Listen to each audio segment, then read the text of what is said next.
Okay, I want to talk about what the 50-50 rule is. Now, this is my rule, but all artists can apply this. So 50% of your time should be spent on the art, your music, the creation of that art, and 50% of your time should be spent on the business, promoting that art.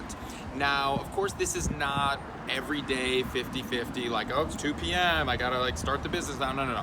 This is over the course of your career. It's gonna be 50% of your time. It's gonna be split, half and half. Now, this is not just for your time, but it's also for your money. 50% of your money should be spent on your art, investing in your art, the creation of that art, and 50% of your money should be spent on the promotion, the marketing of that art.